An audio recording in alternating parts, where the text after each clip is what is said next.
Hey all, I just wanted to jump on before this next presentation started and thank everyone for being so patient and so kind during all of the mishaps during today's sessions. Our next presenter is John Rains, who brought a wonderful presentation about endocrine and diabetic emergencies and wound care. Before anyone attended live on Zoom, we didn't know we didn't have sound. So the first good 30 minutes of the presentation is just a lot of us bouncing back and forth. We're speaking, but you can't hear us. If you would like to, this is actually an hour and a half presentation, and you only need about an hour of it. And the actual audio starts about 29 minutes in.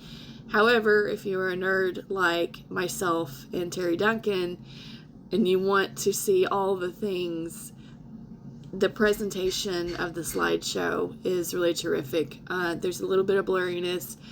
I think it was just the slideshow just in general, just streaming it through so many different pieces of hardware. So, again, thank you, and I hope that you learn a little bit of something about wound care that you didn't know before. Thanks, John.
Right, so we went over wound care, pressure ulcers, and how to stage them, which is right here. I've got this pulled up. If you want to go through it, stage 1's intact and does not blanch, which is where you push pressure on it, turn white, and then it'll turn red again. If it blanches, it just stays white because we're not getting good circulation there. Stage 2 is partial thickness. Stage 3 is full thickness. Stage 4 is full thickness and tissue loss. Your stage 3, stage 4s, people have a hard time distinguishing those two. Stage 4 is where you start seeing muscle and maybe down to bone. Those are the ones that, no matter what, they need to be looked at by wound care. Big thing that I learned when I was researching wounds for my BSN, and I didn't know this either, was you'll see a wound and you'll see slough collect on top of it. Slough, let me get you a good picture of it. This right here. Here's your slough, right? I know, it's beautiful.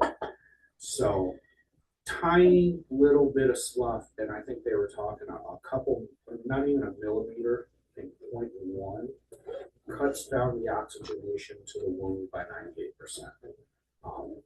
Oxygen's vital for wound healing, so that's why proper debridement is so important. And we're not just talking now debridement, there's different types. We'll go through this real quick and I'll kind of go over it, make sure I didn't skip it. Okay, Braden scale. Let's talk Braden scale first. This is how you're going to predict if a patient's at risk for it. That's not the way. So sensory perception, are they with it? Do they have the impairment? Obviously, if they're more impaired, they can't feel, they're going to be more at risk for it. Kind of add this up as you go through. It's almost like doing a stroke scale on a patient. You know, you're going to add up all these points. Moisture, is it very moist? You're going to be more at risk. Rarely moist, you're doing better. Activity, are they bedroom bound? They're going to be more at risk. Are they completely independent? Less at risk. Nutrition, that's a huge part of it. A lot of these people don't realize, and why when we get patients with chronic wounds, we're going to draw labs on them because we want to know what their protein levels are and their albumin levels.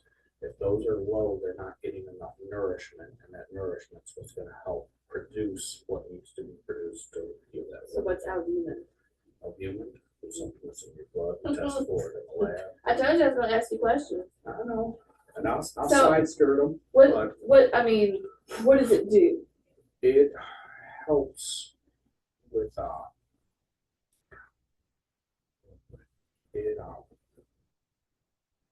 your albumin helps with your white blood cells, and they work in conjunction to create so infection control. Well, not so much infection control as your white blood cells are what heal the wound. You know what I mean? And the albumin works to produce those so that they can be delivered to the wound to start repairing and regenerating cells after the wound. Okay. So they're nothing to do with the infection side of it, more so the healing side of it. Okay. So if you have a patient that's just had these wounds forever, but it's a little grandma that just doesn't want to eat, that's part of the reason why there. So we'll check for that. Chronic anemic patients are more at risk too because they just don't have what they need. Friction and shear is another one. If they shear easy, they're going to be more at risk for getting these pressure ulcers because it's just one easy spot for breakdown. And once it opens, it's like once the floodgates open, they just spread, especially if they don't keep pressure off of them. They're that fast, and they can't feel it. It just kind of adds up and snowballs into this bad wound. Braden scales, something that we use in the hospital, kind of determine if something needs to be acute to turn. Most of the time, evidence-based practice says if anybody is at even small risk of pressure ulcers, you're going to make acute. Different stages. Obviously, that black is your necrotic eschar. No viable tissue there. It needs to be mechanically debrided, cut out with the scalpel so that you can get some good tissue underneath it. Your slough, that, depending on how attached that is, a curette, which is kind of just a scalpel with a hoop on there, can kind of stretch some of that off, but you can also autolytic and clean that with fluids. And Dakins is a big one we use. We use quarter strength, which is 4 parts water, 1 part bleach, and that's cytotoxic. You remember the age-old adage of putting hydrogen peroxide on a wound? First time through, hydrogen peroxide is great. You don't want to use it every time, and that's why we use quarter strength Dakins to kind of cut that strength back, because both of those fluids are cytotoxic. So it's just like an antibiotic. An antibiotic can kill an infection, but an antibiotic, it's not smart. Okay, it doesn't know good from bad, and it's just going to kill everything in its path, so we can start fresh. So first time you see, especially blood and stuff, you want to get that with some hydrogen peroxide, and then you're going to change your course of action with it. If we have something that's for risk of infection, we do Dakins quite a bit. Every time we do a wound check claims, we do it with Dakins. But you don't want to do it too often, because you can actually impair your wound healing by killing too much good cells with it. Yellow can indicate infection, but most of the time it's just slough, and that's common to grow onto your wounds. That's just why you want to clean them out and use proper wound care. So you don't want the yellow. No, because that's going to impair oxygenation, and it's going to slow down your wound. It's just like tendon neck art, Right. Big thing we'll do too, you get somebody to come in, first time they come in, we're going to culture that wound. See if they've got MRSA, MRSA, Versa, any of that stuff. We need to know. We need to know what it's susceptible to, so we can kill off that infection. Your culture is going to take 3 to 5 days, because they've got to grow it out in a petri dish and see what actually is resistant to it. Blood supply studies, that's another big one. Another big thing that we do with wound care is ABIs, arterial. Basically, we put a pressure cuff on your arms and legs, and we want to see how your venous flow is, and see if it's impaired, because that's going to kind of determine that. And we may get somebody scheduled for an MRI and make sure there's no osteomyelitis, bone infection going on. Debris, so mechanical, wet to dry dressings, that can kind of break up some of that slough. That's why post-surgery, you'll see wet to dries very often. Wound care, you won't, because it's a breeding ground for infection. So say we have somebody in the field that, kind of what Emma was talking about earlier, about just ongoing wounds in different stages, whatever stage that they're in. And we're going to the hospital, diabetes, fever, whatnot. Yeah. We're covering that wound before we transport. Wet or dry?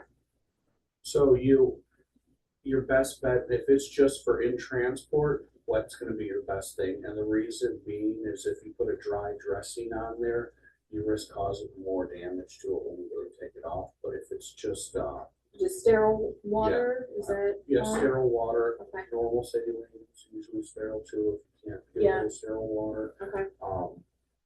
If you have to put it in, if you're just trying to control bleeding, if you're in a trauma situation, do what you got to do to stop the bleeding. And once they get to us, we can change it. But as long as, we just don't want to leave it open to infection or anything like that. So, either one would honestly work in your situation, because the problem with dry dressings is I put a patient in a dry dressing and then send them and say, come back and see me in a week. When I go to take that thing off, I'm just going to rip off a scab, you know what I mean? So that's why they, even wet to dries when they're on the floor after post-surgery and stuff, they're going to be changing that at least daily, because you don't want it to dry out while it's in there. Because usually when you're talking wet to dry, you're talking surgeries, and that's where there's abscesses and stuff, and you want to fill that void so we don't get an abscess. It doesn't, because the skin, good tissue wound.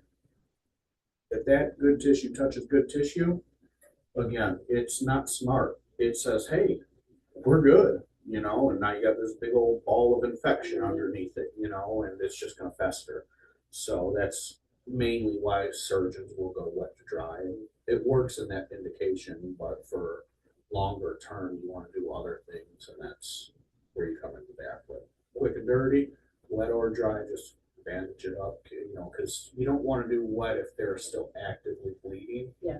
And you're, you know, if you're bringing in a trauma, I'd understand if you just wrapped it up. I'm just thinking about like female people. I don't know. You probably the same way. You don't know how many times you go in and they've got, you know, different wounds that aren't healing that fell in the bathroom or whatever. You want to cover it up where you don't hit it, and you want to try to keep it as clean as possible in our You don't non-sterile want to mess environment. up the ambulance. I get it. Yeah. Well, you know, and the smell. The smells are, I think, the smell. worst.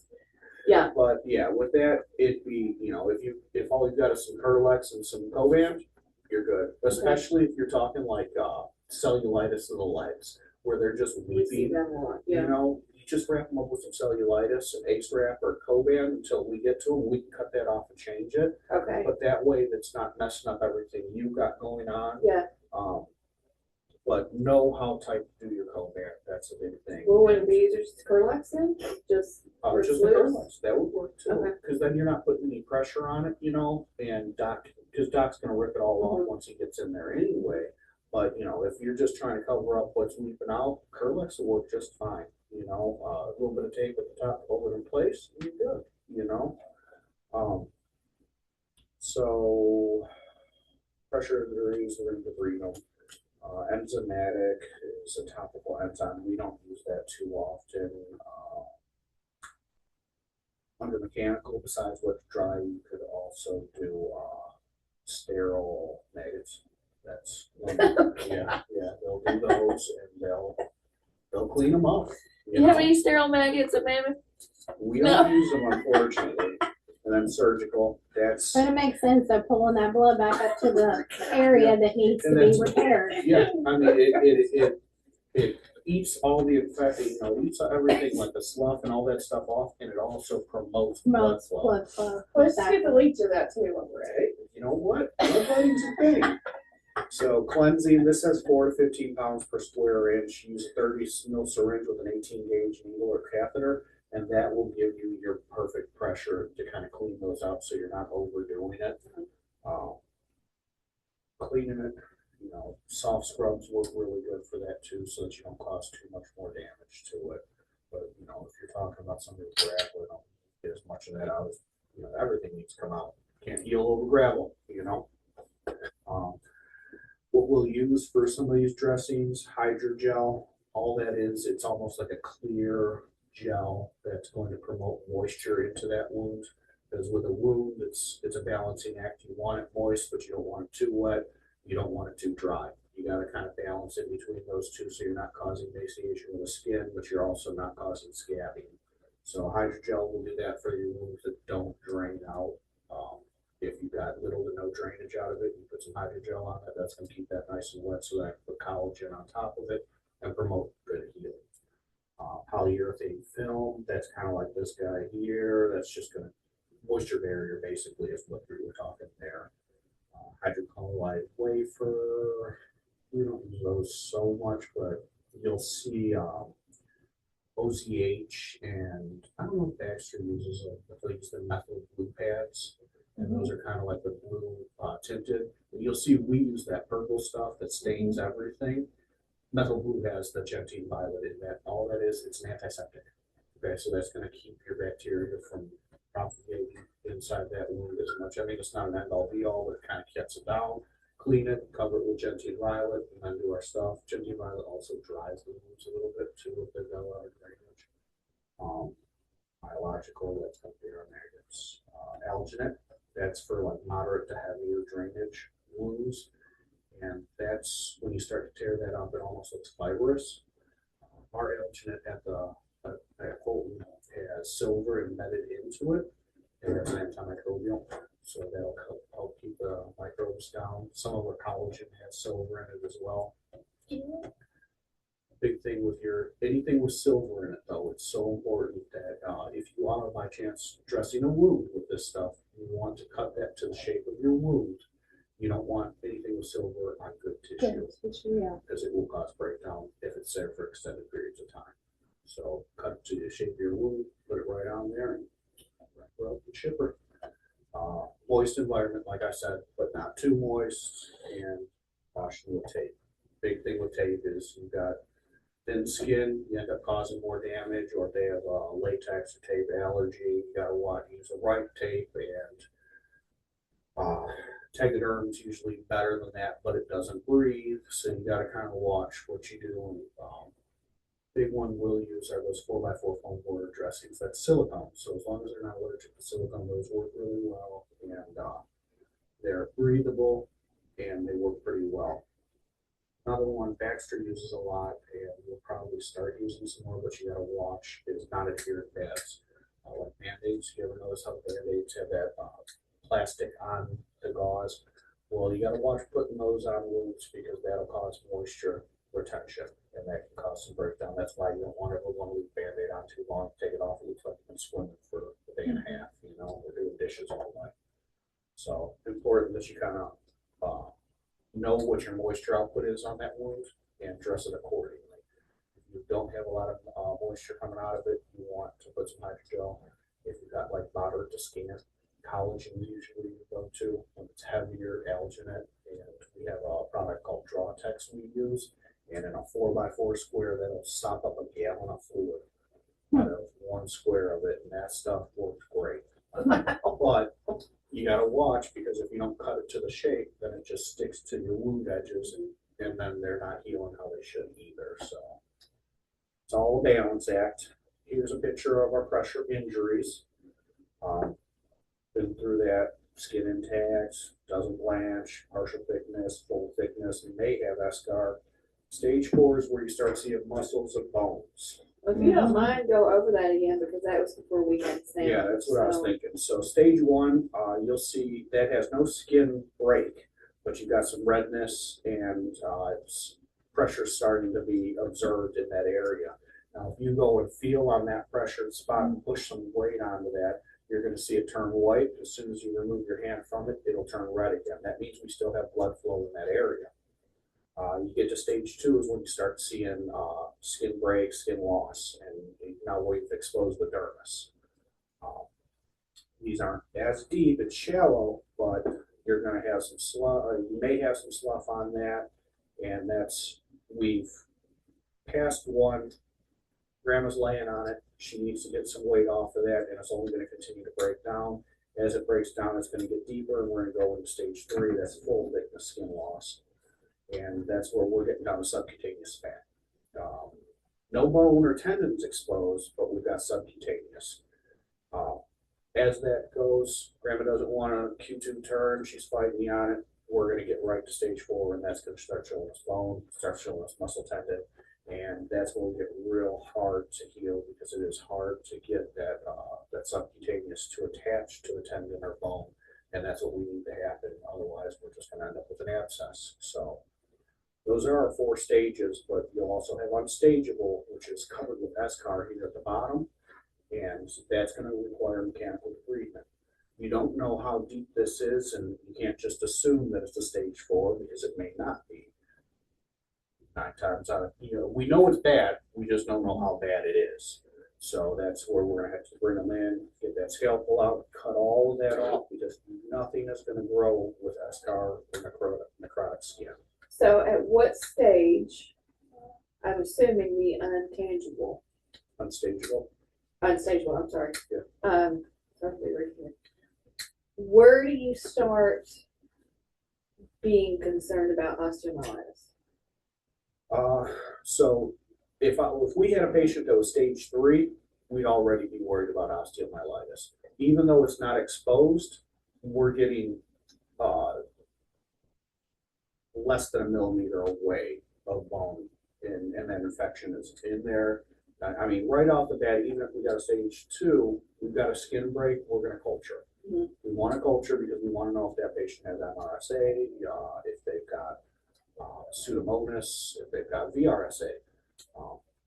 If they've got something that's resistant, vancomycin resistant. Okay.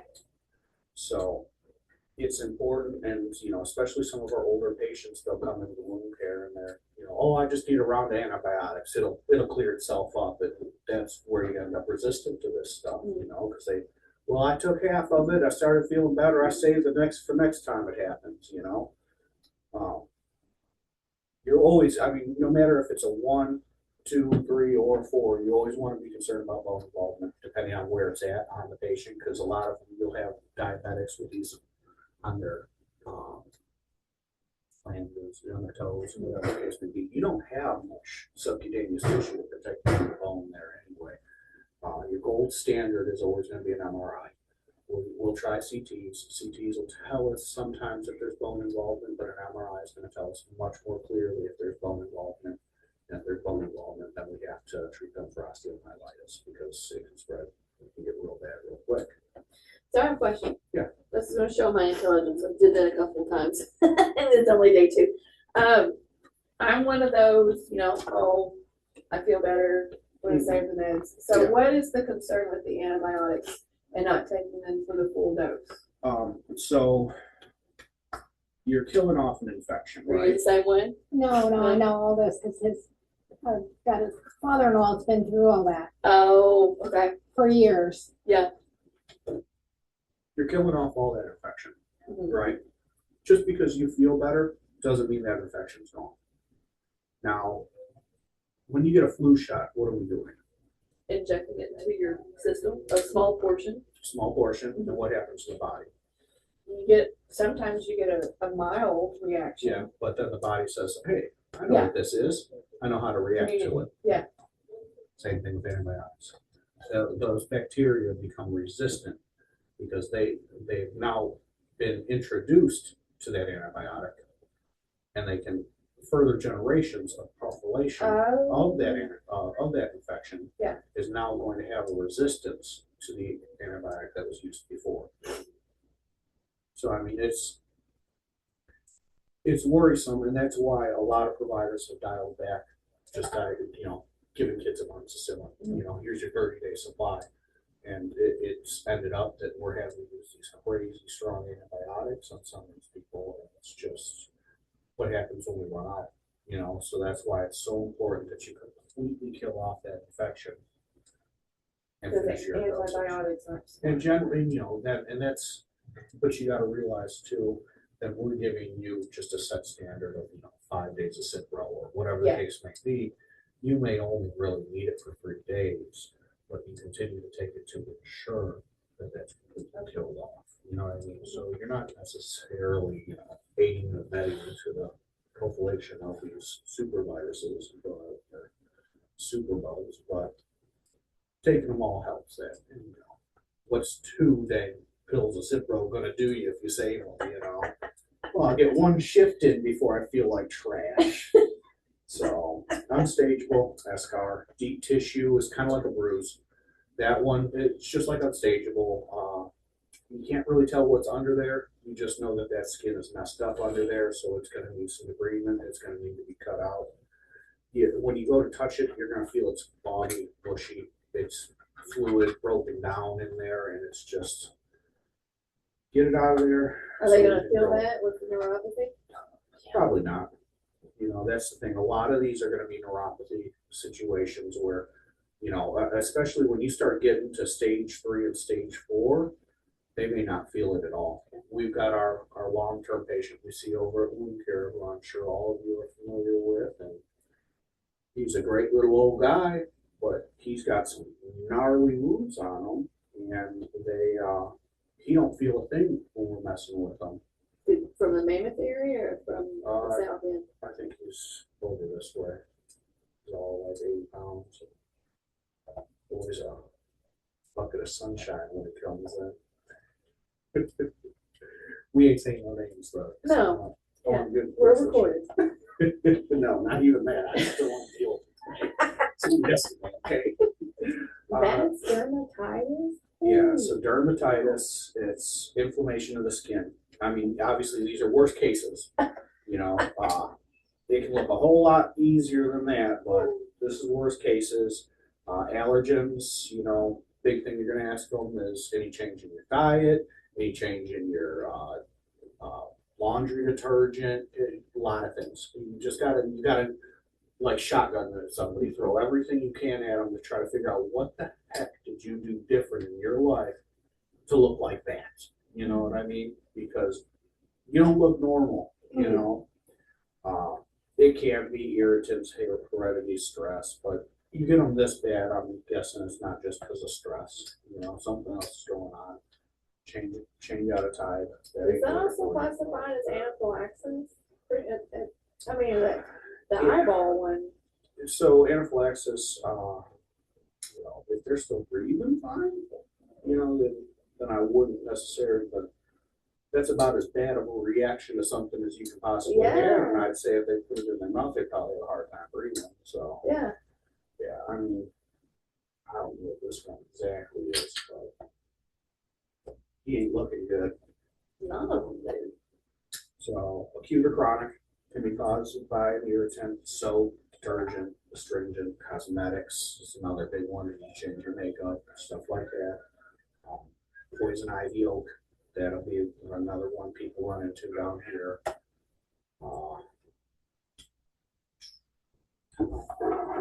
So inherited cause respiratory allergies, asthma. You'll get the maculas, papules, oozing, stuff like that. Kind of look like poison ivy or chickenpox type of looking stuff. You raise me thin. Severe chronic inflammatory, excessive production of sebaceous secretions. Now that's going to be more of your chickenpox looking stuff, you know, almost like scales or shingles looking. Signs and symptoms, obviously rashes, itching, lesions, scales, crusts, fissures, macules, pustules. Complications, they can go septic from it. They absolutely can. And they can be infected if they keep scratching at them all the time. Because as soon as you break that into the skin, you're open for infection. So the correlation with that, dermatitis and sepsis. Dermatitis is an infection. Dermatitis, derma is your skin. Itis is inflammation. Yeah. So it's just a skin inflammation. But if you keep scratching at it, you're going to introduce bacteria, and once you get down to the dermis, because our epidermis, that's our armor, and once we get that out of the way, it's easy for us. I mean, it's not easy, but it's easy enough for it to get right in there. Yeah. So, you know, they've been scratching at it all week because it just feels so much better when I scratch at it. Then, you know, if they're at risk and they can get themselves sick. So your papules are elevated, macules are no elevation. That's how you can determine the two of them. Flat freckles or petechia, that's another word we'll use up there. Petechia is just dots of red all over them. And if they're not elevated, they're macules. If they start to get elevated, just in case you ever got it charted, I always have to look it up. So the two of them ever seen that. Well, papule, simple. Yeah, and I think that's what they told us, but I still, you know, I'll be like, it was the opposite, wasn't it?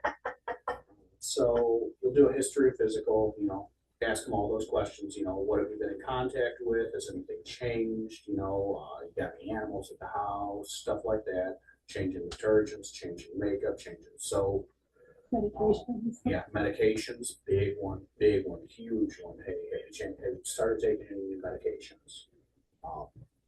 Culture and sensitivity, allergen tests, stuff like that. If it's longer term, therapeutic interventions where you can antihistamines if they have trouble breathing, analgesics for the pain, antipyretics, steroids is going to be another huge one that you're going to do, and you know, it's just like you're going to get the steroids so they can start breathing and feeling better. Oatmeal baths, that one's still in. They'll still do some oatmeal baths. And wet dressings just to keep that skin, especially if it's crusty. That's where you'll see the wet dressings and stuff like that. Another one, we'll use calamine wraps. Really? Yeah. So we'll do that sometimes for compression wraps on some of our patients if they've got like scaly skin. But that would work great for this, just because it's soothing. You know, it's calamine lotion impregnated onto a foam gauze, and you just kind of wrap the. Well, calamine is a drying agent, correct? Yeah, but if they're oozing, they've got stuff in there and you're trying to dry it out some too, but it maintains that balance of moisture. You know what I mean? So obviously if they're losing too much, you don't want to do it, but it may give them some relief and just keep them from itching them so much too. Yeah. You know. Well, I'm rather impulsive. When I get poison ivy, I mean, it may just be like a spot, but in like 3 days' time, it's going to be everywhere because I can't not scratch. Yeah, there you go. That's fun. Fungal infections. So direct contact with the fungus, overgrowth with antibiotic therapy. So you take too much antibiotics, it kills all that good stuff and lets that fungus get out of control. Grows in warm, moist environment. So this right here, that's your thrush. The other one, ringworm on top. Yeah, you got your ringworm, you got that circle, tinnitus pedia, that means foot. Capitis is your head. Those ones you won't see that. It's important that you point out. You're going to treat those different because it's a fungal infection. You know, you can't just throw antibiotics. Do you know the last thing you got in here? We put 6 to 8 of them for a hypoglycemic patient. They need it. Big thing, you're gonna keep the skin clean and dry. You know, if they're college age, you want them to be wearing like rubber soled shoes in and out of the shower because that's a huge one. Thinking about that. Communal showers, bathrooms, stuff like that. Well, I wear them here. Yeah, don't let your baby run around the hospital barefoot. Please don't do that. Topical antifungals because antibiotics ain't going to do nothing to a fungus. Oral antifungals, corticosteroids, and teach to avoid the spread. Wear shoes in public and in the pools. That's another huge one to do it. Cellulitis, this one you've probably seen many a time. You may not know where it's coming from. You know, we love to always say, oh, you know, CHF, but it's not always that. You may have an open wound or a trauma. You may not. You know, if it's just edema, it may not be weeping yet, but you're going to see this redness, this swelling. If it's inflammation of the skin and connective tissue, it can, you know, it's going to be an infection, staph, usually Staph aureus. It can be resistant to that. Most of the time, you're going to see it on lower extremities, and it's awful. I mean, it hurts. It hurts seeing it. It hurts for them. Usually, do some compression. Try to clean it up as much as you can. Make sure you don't spread that infection. And elevation usually helps quite a bit. But there's usually an underlying infection that's causing this. And So you want to elevate cellulitis? if it's CHF related, you know, like diuretics. If it's not coming back out, you need that. We try to put on some Lasix, try to get the fluids off. And if you elevate those extremities, that helps. The blood. Well, yeah, helps get that some of that fluid that's in the interstitial area to the kidneys and out the body. But you know, just giving them relief and getting it clean is going to be your number one thing, because if there's something that's causing that infection, it's just going to keep swelling until it starts leaking. Because the skin can only stretch so much before it just starts. This is just fluid getting trapped in there, and once it gets trapped to the point of once it gets to a point, it ain't going to go no more. It starts moving around. Signs and symptoms: warmth, redness, edema, pain, tenderness. Now you see how this is kind of isolated and it's marked around that. That's going to be another good thing you can do for, yeah, you want to do that for allergies too. Like if you have dermatitis or something that's localized on an extremity or just on the body, if you've got a marker on you, just mark that so you can tell like by the time you've got them in, if it's spread, you know, and how aggressive what they have. It's got fever, that's going to indicate, hey, we got an infection going. Obviously, you bring a patient like that in, first thing we're going to do CBC, see what their white blood cell count is. And antibiotics. Take them. Right here. All the way to the Finish end. complete course. Do not save. Outline borders, debris, culture and sensitivity. Again, testing for that MRSA, testing for that MRSA, testing for Pseudomonas, all those fun ones. And blood cultures, we want to make sure that we don't have infection in the blood. Risk factors for prostate ulcers, select all that apply. Immobility, think that is one. Yeah.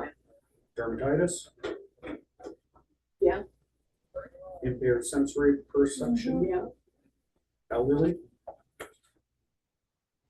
Very thin or obese. Yep. And you think SCAR is one? All of the above. I don't remember what SCAR is, but SCAR is that skin. oh, so Stuff in- 2 wasn't, what was 2? Dermatitis, that's just a whole nother condition. So dermatitis isn't gonna cause you to have more of a risk for having a pressure ulcer, because that skin's inflamed. A pressure ulcer is just based off of anorexia of that tissue. So that'd be a whole nother skin from dermatitis, that's if you scratch that tissue, that's inflamed. Okay. You know what I mean? Yeah. It's just a trick question. Okay. To I you. mean, this was just for fact. Debridement successional with which of the following is present? If you have an Yeah, open I successional remember that. eschar, There's a you got the 10. chronic tissue on it, you just gotta shut that out or no? Absolutely. Scab, you don't necessarily have to take it off. Granulated tissue, I didn't touch on that one. Granulation is when you look at that wound, you see budding. We call it skin budding, little white dots on it. That's good tissue. So that's, if you see little white dots on there, that means that tissue is healthy. Beet, red tissues, got good blood flow, that's another good sign. If you see those little skin buds on there, that means that skin's starting to repair itself. So you don't want to cut that away, leave that in there, just go away on that one. Match the following, so a red wound would be infection, eschar, or healing, you think? Healing, Healing. Yellow wound, you think that's slough or infection. and then that black wound, That's cargo. that's cargo, get rid of it. And then burns, so I don't do as much burns, but we go over them some. So energy transfer, denatures cellular protein, kills it, you know? It's an interruption of blood supply. With no blood supply, we got nothing, you know? Alteration in normal skin function. So once that skin's burned, it's no longer protecting us. It's no longer keeping our temperature right. It's now at a risk for infection. We can no longer feel. You know, we're burning off all that feeling there. We're going to have fluid loss, and we're going to impair the regeneration of that skin, and have impaired. You know, we're not going to be able to sweat through burns, so impaired secretion. Systemic responses to major burns. So we're going to have leakage of plasma and proteins into the tissue. That's where you see blisters. So that's all that plasma goes from interstitial blood stuff goes right into there and it starts to blister. Loss of volume. So we're going to have low blood pressure because we're pulling all that stuff out to cool off that area. Decrease cardiac output because we don't have the volume. If we don't have the volume, we can't pump it how we're supposed to. Hypermetabolism and catabolism. So hyperglycemia for the stress response. So we fight or flight parasympathetics, you know. Gastrointestinal complications. I mean, I think that's low on that thing, but it is something that's going to happen. Renal insufficiency. It's not uncommon to get massive amounts of fluids. Yeah, so our kidneys, because we're going into that sympathetic response like that, and it's all that's going on. Kidneys are just going overboard, so we'll get fluids not only to get the fluids back onto the body, but to want to make sure we don't overload our kidneys in that function, depending on how serious it is. Pulmonary damage, breathing in flames, that's a huge thing. You know, if you see any kind of soot in the throat or the airway, you have to reevaluate how you're going to address that burn because it gets real serious real soon once we start talking airway damage. Rule of nines, are you guys familiar with the rule of nines? Good. Classification, so we used to do for first degree, second degree, third degree. Now we're doing partial thickness, superficial, partial thickness, deep, and full thickness. And this is our superficial part, partial, our deep, where you can see it's got that epidermis layer gone, and we're down to dermis, and then we got full thickness where we're getting down to the. So there's not a superficial anymore? There's not like a first Yeah, degree? that's the first one. Partial thickness, superficial. That's like a sunburn, Yeah. Oh, like blister. Yeah, the way that kind of reads, it's like it's one classification with two categories. No, they It's just split up one into two to make Okay. it sound more fancy. You know, make it sound like what you do. Gotta and change so stuff. It was too easy with the stages. So, multiple different ways you can burn yourself: flame, contact, scalding, chemical, electrical, radiation. When you're doing this, you're doing the rule of nines. Out of all of those, do you know which one you're always going to overestimate on? The pace and the general. Well, no. What do you mean overestimate? When you're doing the rule of nines, you're looking at what's burned on your body, right? Which one of these types of burns are you always going to overestimate your numbers on? Scalded, Electrical, electrical, because you can't see. you know, a lot of internal damage can go along with that. So it's important that you just know, hey, you might just see a little zap, but there could be a whole lot of damage from where it started and Where it came out. Yeah, exactly. Where it traveled through. Mhm. So diagnostic tests will do H&P. How did you burn yourself? CBC. What's your blood looking like right now? Blood urea, nitrogen, bond. That's going to tell us our kidney levels. Glucose, because we're in that fight or flight. Everything should, everything. Always, if you're testing anything else, you might as well test sugar with it. It's just get it out of the way. It. Electrolytes, serum protein, and albumin, because like I said before, that protein and that albumin are going to determine how well we're going to heal. So explain, I think that was when we weren't recording yet. Explain albumin again. I'm sorry. Albumin, it's going to help those white blood cells formulate to start healing the wound. So if a patient's doesn't have a good oral intake, that may delay their wound healing abilities. So whenever we are in a wound clinic, we're always doing a protein and albumin level, and that's the reason why. Because, Your albumin is your largest protein structure for being able to retain the fluids in your interstitials, but in your veins and stuff, like where it's supposed to be at. and if that's impaired, it's just going to cause more protein. Body doesn't have the things it needs to heal. It's just not going to heal. It's the example of someone that weighs 80 pounds and it's not eating correctly. She's going to have a lower albumin level. Yeah. When you've got malnutrition patients. Alcoholics, I would consider. Absolutely. Yeah. And that's because, they're making up their diet with a whole lot of stuff that is not beneficial to them. I mean, a lot of people you see out in public are malnutrition, and they don't even know it. We don't even know it. They could be overweight and malnutrition because they're not getting the right things in their diet. I know I'm not eating all the vegetables I'm supposed to be eating.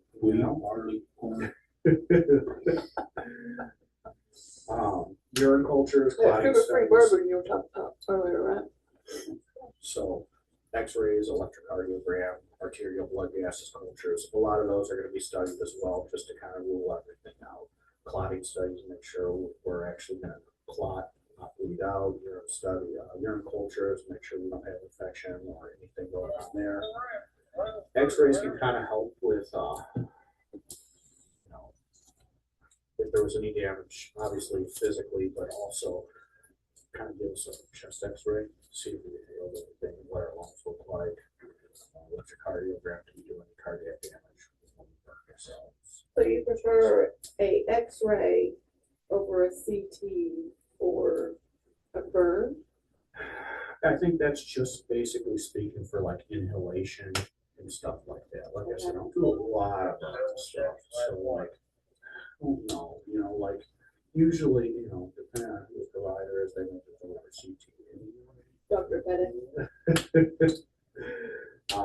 Emergent stage. So when you get somebody with a major burn, number one thing, ABCs. Always ABCs with a burn. Airway, breathing, circulation. Stop that burning process. Remove those clothes. Cool with tepid water. You don't want to use ice cold. You don't want to use warm.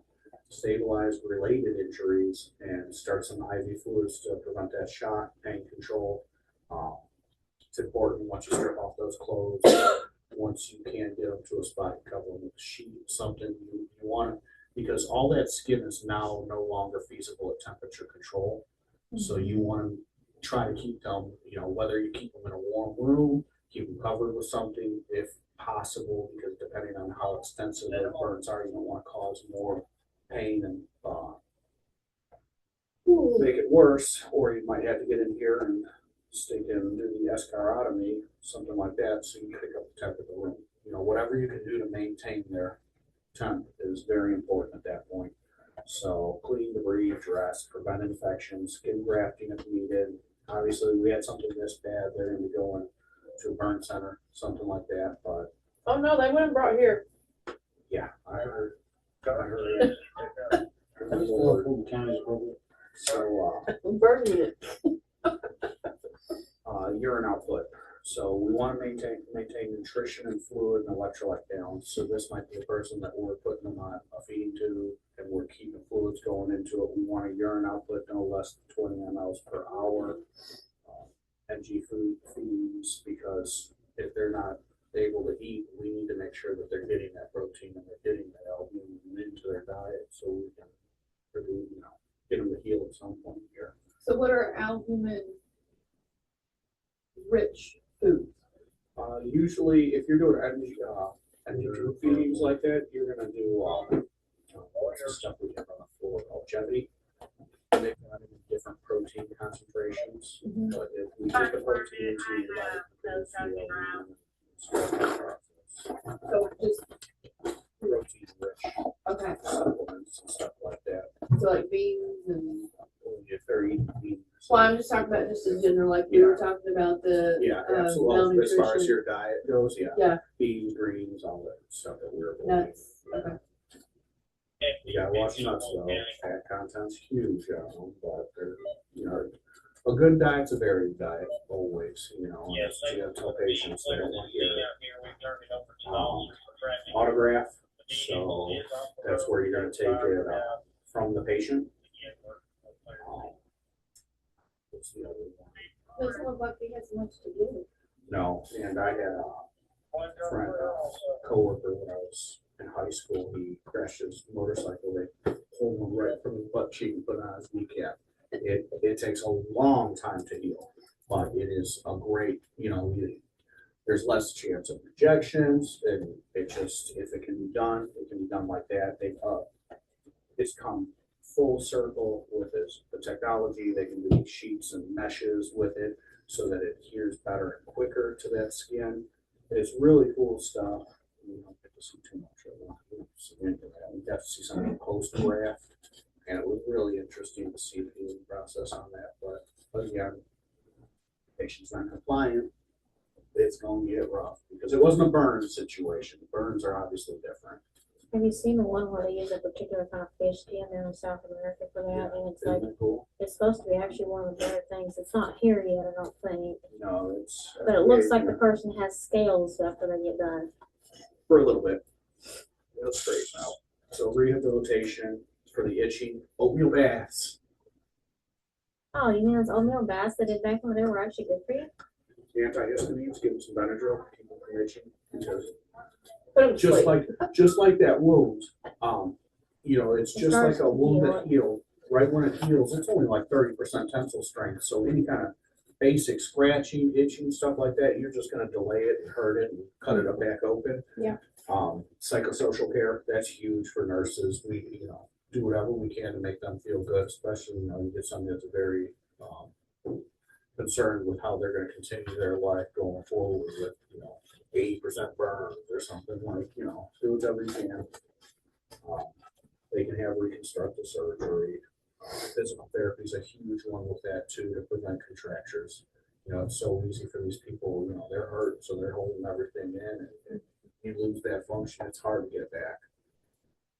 And so yeah, this one, what factors are considered when classifying a burn wound? The extent, the depth, the timing, or the body area. Body area. Body area, what else you think? Yep. Yeah. Depth. And what about extent or timing? I think it's one of them. What What's is the it? extent? That's it. Because the timing, you know, it doesn't matter. It's the depth, you know what I mean? More than it's going to be the timing. Which type of burn involves muscle and bone? Both things.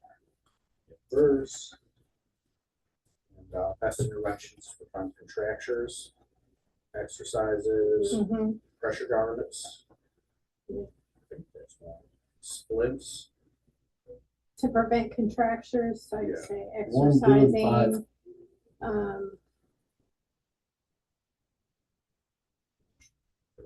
So it's 1, 1, 2, 2, and 3. Yeah. So dressings, no. Position of comfort, no. So obviously, position of comfort, obviously, because yeah, if you're more comfortable like that, then you're never gonna move. exactly. You know, so that's the thought Like, process would of be it. uncomfortable. Well, at least for little periods of time, we got to get Lynn down there to straighten them out and make them do things they don't want to Lynn's do. gone. I miss them. I see them the other day down there. That's all I got for you. Yeah. We don't hear him hollering from one end of the hospital to the other anymore. We have our little old lady that was down there the one time I ever told you about it. So I'm in there talking to her and giving her morning meds, and then you just hear, "Oh, how you doing?" Like, coming down the hallway, and all of a sudden she just does this. And I'm like, "Are you okay? Are you okay?" And then not a minute later, he comes in, "All right, it's time to do your physical therapy." I'm like, I think she just went to sleep.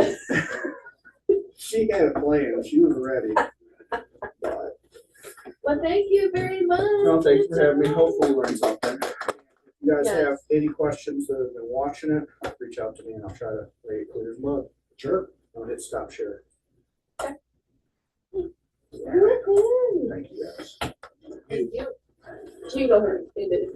Well, I just left. oh, you just left. I just left. I'm out of here. Leave.